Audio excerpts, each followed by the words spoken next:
장주 항산 방어제의 영상편지 12번째입니다. 지금 막 아침 7시가 지났습니다. 많이 쌀쌀합니다. 지금 바람이 차서 끼워 입고 나왔습니다. 옷을. 오늘도 이런저런 얘기를 하고 싶은데 어제 아무리 무관심한 척 하려래도 무관심할 줄 없죠. 선거 판세가 어떻게 되는지 저녁 9시 좀 넘어까지 조격을 하면서 무라카미 하루키 기사단장을 읽다가 또 이 컴퓨터로 개표 중계 방송하는 것도 보고 이랬습니다. 글쎄, 어떤 이상한 새 이름의 별명을 가진 사람이 180석 얘기를 했었는데 결과가 여당 쪽에 거의 180석을 만들어주는 것 같습니다. 저는 누구를 욕하고 이러진 않으니까 어쨌든 우선 승리에 기뻐하고 있을 집권 여당이 앞으로 더욱 조심해야 될 때라는 생각을 그냥 순박하게 해보았습니다. 그러면서 매일 아침 중국 고전의 글귀를 가져다가 이야기를 하는데 오늘은 제 머릿속에 들어있던 주역과 시경에 나오는 4글자짜리 이야기 둘로 우선 이번 선거에 승리한 쪽에 이야기를 해보고 싶습니다.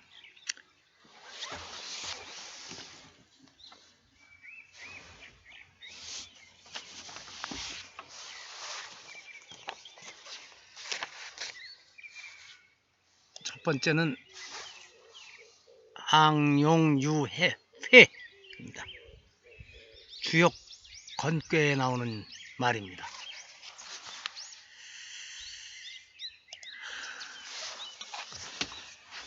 말 그대로 하면은 하늘 끝까지 올려가서 내려올 줄 모르는 용은 후회를 하게 된다고 하는 거죠. 그러니까 존귀한 가장 높은 자리에 올라간 사람은 교만을 경계하지 않으면 실패해서 후회하게 된다는 것을 비유하는 말입니다. 출전은 주역 건괴에 나오는 것이죠. 건괴에서는 용이 승천해 가는 단계로 잠용이라는 말 많이 써요. 혈용, 비룡, 항용의 단계를 얘기합니다. 처음 잠용은 연못 깊숙이 잠복해 있는 용이죠. 아직 때가 이르지 않았으므로서 덕을 쌓으며 때를 기다려야 합니다. 근데 우리 정치사에서는 툭하면 잠용이라고 그랬는데 덕은커녕 나대다가 다 사라지죠. 다음은 혈용입니다. 드러낼 혈이죠. 땅 위로 올라와 자신을 드러내어 덕을 만천하에 펼치는 거죠. 그러다 보면 어느 때 하늘로 날아오르게 되죠. 그 다음이 비룡입니다. 하늘을 힘차게 나는 용은 이제 제왕의 지위에 오르는 것인데 덕을 갖추었으니까 훌륭한 신하가 구름처럼 몰려들어 보필하게 된다고 합니다. 이런 단계를 거쳐 절정의 경지에 이른 용이 바로 항용입니다. 그런데 항용은 하늘 끝까지 갔으니까 하늘에 닿으면 어떻게 되죠? 결국은 떨어질 수밖에 없습니다.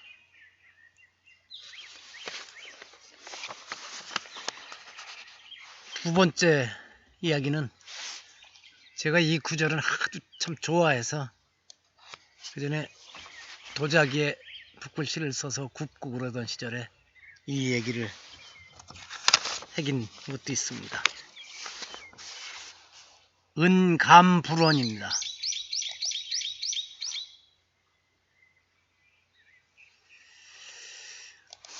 여기서 은은 은나라 상이죠. 상. 은나라 멸망을 보는 거울은 먼 곳에 있는 게 아니다. 그러니까 다른 사람의 실패를 자신의 거울로 삼아야 한다는 말입니다. 출처는 시경 대하편에 나옵니다. 그럼 은감불원 얘기부터 하죠. 실은 짧게 대한민국 현대사만 봐도 역대 정권마다 바로 앞 정권이 저지른 잘못을 잘 들여다보면은 자신들은 실패하지 않고 국민들의 가슴속에 좋은 이미지로 남을 텐데 어쩜 그렇게 똑같이 앞의 정권과 이 저지른 실수를 따라하는지 아니면 더욱 심하게 하는지 그게 안타깝습니다. 앞 정권에서 측근 비리가 터져서 마지막에 거의 식물 정권이 되고 이랬었던 상황을 보고서도 그 다음 정권 들어오면 똑같이 측근 비리 터지고 가족들이 이런저런 비리에 연루되고 심지어 대통령의 아들들이 감옥에 가기도 하고 또 마지막에 와서는 대통령을 지낸 사람들이 또 감옥에 가서 있는 이런 상황까지 옵니다. 가까이 있는 거울을 보지 않기 때문에 그렇습니다. 이번 문재인 정권이 과거와 달리 3년 차에도 거의 절대 다수 3분의 2에 가까운 의석수를 국민이 몰아줬다는 것은 겸허하게 받아들이고 같은 실수를 저지르지 않으려고 해야 되는데 글쎄 그럴 수 있을까? 안심하기는 이릅니다. 물론 야당이라는 미래통합당 쪽에 막말하는 사람도 더 많고 문제 있는 인사들도 더 많지만 민주당 쪽에도 비율로는 저쪽보다 좀 얕겠지만 거기도 문제 있는 사람들 꽤 있습니다. 말 함부로 해대고 그죠? 권력자 앞에 가서 아부해서 공천 따내느라고 바쁘고 이런저런 비리에 연루되고 재선 3선하고 나면 큰소리나 떵떵 치고 어쩜 그렇게 장관한테 큰소리 쳐대는 건 똑같은지 민주당은 자기 편이니까 장관한테 큰소리 안 치고 어떤 또 다른 데 가서 그렇게 큰소리 치는 사람들 참 많더군요. 지켜볼 일입니다. 자, 항룡유해.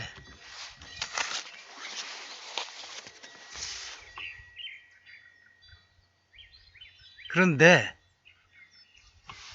대통령의 자리가 항룡에까지 이른 것인지 그건 모르겠습니다. 또 3분의 2, 국회의원 3분의 2에 가까운 숫자를 확보한 것이 항룡의 지휘에까지 이른 것인지는 확신할 수 없습니다. 그런데 자신들은 그렇게 여길 수가 있을 것 같습니다. 우린 승천했다고. 하긴 말이죠.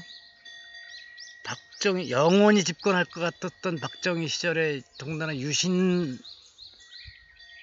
단행하면서부터는 유신 정우회까지 생겨서 3분의 2 국회의원 재적과 3분의 2를 확보하는 것이 뭐 집권당으로서 어렵지 않았던 시절이고 전두환도 또 그렇게 했었지만 굳이 솔직히 얘기하면은 능률적이진 못하더라도 국회 의석수는 집권 세력이 55% 정도, 반대가 45% 정도가 가장 적절한 것 같습니다. 진짜 견제와 균형이 제대로 이루어지고 있죠.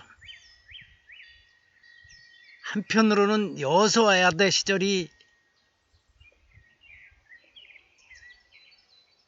여러 가지 장점도 많았던 것 같습니다. 최소한 권력의 부패는 막기가 좀 나았죠. 그런 점을 잘 생각해야 합니다. 우리 승리했다고 참패한 야당을 아예 대화 상대로도 인정하지 않고 그러다가는 또 다른 어려움이 옵니다. 야당 문제 있죠.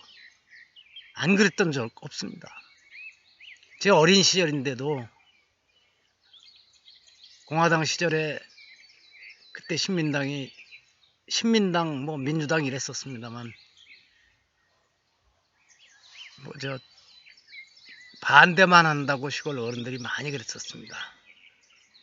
경부고속도로 공사도 반대했다. 모두 반대했다. 근데 지금 경부고속도로 없으면 어떡할 거냐 그러는데, 물론 그 말도 전혀 일리가 없는 건 아닙니다만 반대를 해야 되는 쪽은 반대를 해줘야 합니다. 그래야 권력을 가진 측에서 조금이라도 조심을 해주거든요. 그 반대마저 없다면 어떡하겠습니까? 64년인가요? 한일국교 정상화도 결국은 가야 될 방향이지만 그냥 정부가 하고 싶다 해서 마음대로 하게 놔두고 야당도 찬성을 하든가 모른 척하고 있으면 그나마도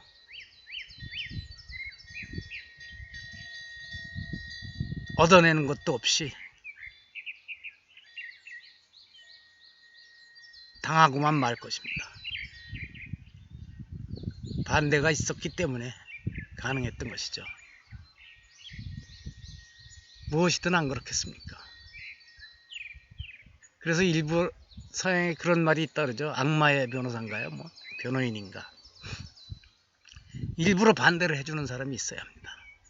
근데 지금 야당은 그 역할도 제대로 못하고 있습니다. 반대를 할 줄 모릅니다. 지금 그들이 하는 것은 그냥 악을 쓰는 것이었었죠. 논리적으로 이렇게 잘못됐다고 분명히 얘기할 줄 알아야 되는데 그걸 못했었습니다. 이번 선거 과정을 쭉 지켜보니까 저 미래통합당은 망했으면 좋겠다는 사람들도 많고, 저도 참 거기 마음에 안 드는 사람들 많습니다. 근데 야당이 망하면 여당은 제대로 살 수 있습니까? 우리 국민은 편할 줄 압니까? 결코 아닙니다. 그리고 어제 선거 결과 그렇게 보면서 아침에 페이스북에 보니까 대구, 경북, 부산, 울산 쪽으로 부산의 일부 민주당 당선 빼놓고는 다 미래통합당만 됐다고 막 욕을 해대는 사람들도 있더라고요. 제가 봐도 이게 왜 이렇게 안 깨지나. 근데 또 반대쪽을 보니까 호남 지역에서는 민주당이 거의 100%를 차지했더군요. 그렇게 보십시다. 대구, 경북, 부산 이쪽에서 그렇게 된 것을. 거기서도 뭐 예를 들어 김부겸이가 당선됐으면 좋겠다든가, 또 반대쪽으로 저쪽 광주에서 천정배 같은 사람이 당선됐으면 하는 아쉬움은 있지만, 그렇게라도 했으니까 만약에 그렇지 않고 정부 여당 쪽에서 200석 가까이를 확보한다 그러면, 개헌선을 훌쩍 넘긴다 그러면은 그 오만함은 실은 그렇게 되면 민주당부터 망가뜨리는 것이고 우리 국민이 피해를 그대로 보게 되는 것입니다. 저는 그렇게 봅니다. 이렇게 해서 차차차차 바뀌어갔으면 좋겠습니다. 지난번에 대구에서 김부겸이 당선됐듯이, 또 부산에서 몇 명의 민주당 의원이 탄생하듯이, 지난번보다 이번에 못했다 그러지만 그런 것도 있는 것이 정치죠. 예전에 서울 동대문인가요? 어디서 서울대학교 정치학과 교수하던 이름이 지금 배랑간 생각이 안 나네요. 사람이 민정당으로 나오고 꼬방동네 사람들로 유명한 이철용 씨죠 아마. 사람이 초등학교를 나왔나 안 나왔나 그런 것 같은데 그 사람하고 맞붙어서 서울대학교 정치학 교수 출신의 몇 선 의원이 낙선한 일이 있었습니다. 사람들이 뭐 뭐라 그러길래 저랬어요. 그게 선거다. 그게 민주주의고. 그렇게 보십시다. 어쨌든 야당도 제대로 일어서야 여당에 좋은 일입니다. 그래야 국민에게 좋은 일입니다. 이렇게 보니까 참 재행무상하더군요. 소위 거물이라 그러던 사람들이 밀려나가고 신인이 등장하고 그러는데 신인들이 알아야 할 것이 있죠. 그 거물들도 신인 쪽에 똑같았었습니다. 그러다가 그렇게 거만해져 갔다가 또 물러가고 이러는 것입니다. 하여튼 오늘은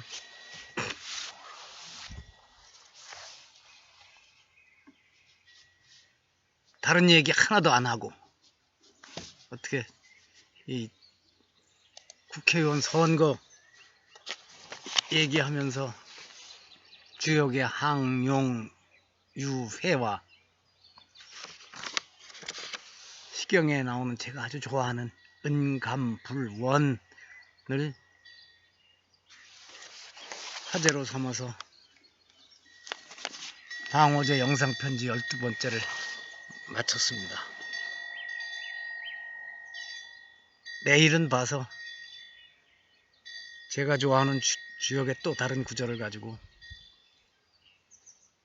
이번에 정계에서 억지로 밀려서 떠나게 된 사람들에 대해서 한번 얘기도 좀 해볼까 합니다. 실은 어제 오늘도 뉴스가 함께 생각할 일들이 많이 있었는데 그건 나중에 또 기회가 되기로 하면 하기로 하겠습니다. 마칩니다.